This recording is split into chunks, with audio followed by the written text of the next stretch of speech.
Sup Internet, SP here for the Marduk Report.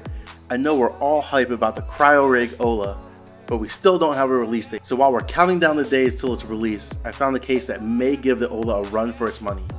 Internet, meet the Jonsbo VR1. Jonsbo's been around for a while, but they've never sold their cases directly in the US. If you're following cases in roughly 2012, 2013, you may remember Rosewill selling some very nice aluminum cases under this Legacy series name. Those are actually all rebranded Jonsbo cases. Rosewill has since stopped selling the Legacy line, but Jonsbo has continued making cases. Their newest line is called the VR and features rotated motherboards. This VR1 is definitely one of the best looking cases I've reviewed in a long time. The aluminum tempered glass shelf will fit and finish so nice that you'd think this is an Inwind concept case. The panels are all top notch in terms of fit and none of the screws or edges overhang at all. The edges are rounded off on the 4 side corners. The top and bottom are machined with the top panel having a small chamfered edge. The VR1 is much bigger than I expected. For comparison, I placed it with the GameX mini healer and a soda can. You should note that the CryoRig Ola is about this big actually. If Computex has taught me anything, it's that tempered glass is coming. Seriously, even with this not being their first attempt at incorporating the material, this is a drop in the bucket with how many cases are going to sport tempered glass. Like we've just seen in the Rosewill Cullinan, tempered glass is coming. The VR1 has not one but 2 glass panels that are parallel, allowing for an almost unobstructed view through the case. We'll talk about why that's an almost instead of a certain when we get to the internal layout. The glass side panels are very thick at 5mm and have rubber grommets to keep the screws that hold each panel in it from chipping it. It's also tinted incredibly dark. Not completely black, but roughly Ray-Ban dark. If you're the type that likes to look inside at your internals, I would suggest putting an LED strip or 2 on the top panel on the inside. Speaking of protecting the glass, the aluminum panels have foam strip padding laid in them to further protect the glass, which is actually a really nice touch. The top and bottom panels are held in by 4 tiny flush mount screws. Removing the top panel reveals the motherboard I/O as well as a number of angled vents to direct air exhaust out the large cutout in the back where the cables are routed. After unscrewing the glass panels and reaching through the cable opening on the back to push them out, we have complete access to the interior. The frame is made of steel, which is mostly open.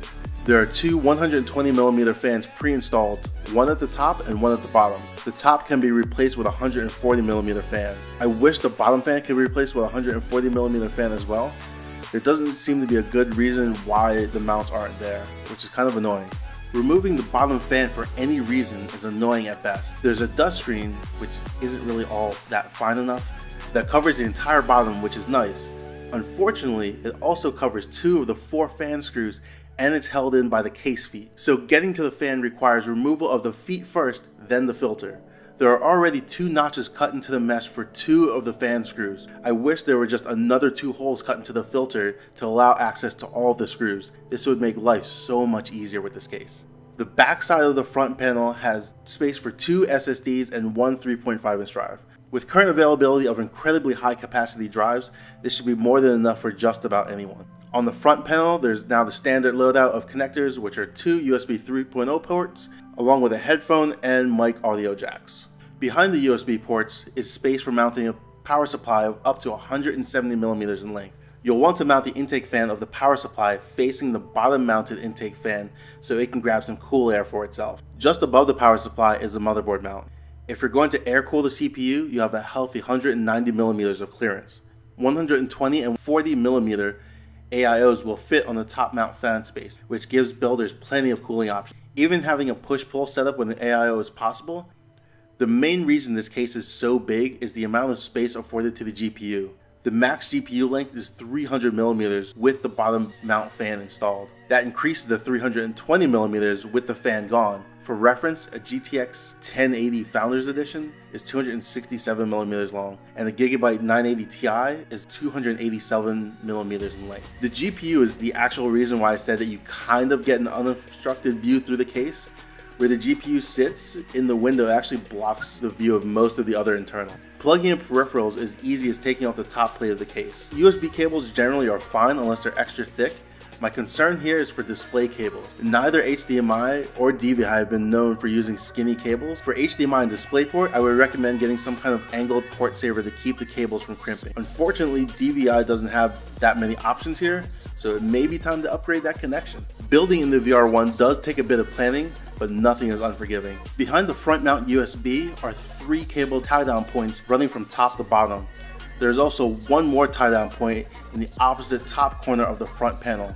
It's not a lot, but it should be just enough to get by. If the graphics card you want to use has its power connectors coming from the back, so that smaller kind of back edge completely opposite of the outputs, you may have to ditch the bottom fan or get another GPU just to make sure you have enough space for your cable. Given that both sides are glass, this is definitely the kind of case you'll want to have individually sleeved cables in combs if you plan on lighting it. While I didn't purchase them, I did see that Jonsbo makes bling kits that are color matched washers, thumb screws. You know, it's really nice to have all the colors. Even though the VR1 is clearly meant to be a Steam box, you could fit a really nice workstation in this case as well. The case is perfect for the minimalist power user with its sleek edges and premium materials. Plus the fact that drive densities have gotten so high that you can fit just enough drives to not have to worry about space ever again.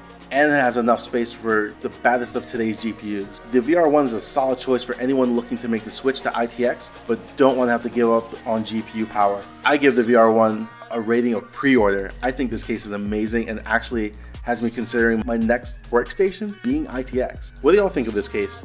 Does it look like it could be your next Steam machine or workstation? Or are you saving yourself for your one true love, the CryoRig Ola? Click on the VR1 to root for the underdog, or click on the Ola to show that you'll never be swayed from your ITX case waifu. Thanks for watching. If you enjoyed this video, consider liking and subbing it if you already haven't. I can use all the help I can get to grow this channel and keep videos like this coming. Thanks again, and I will see you all in the next one.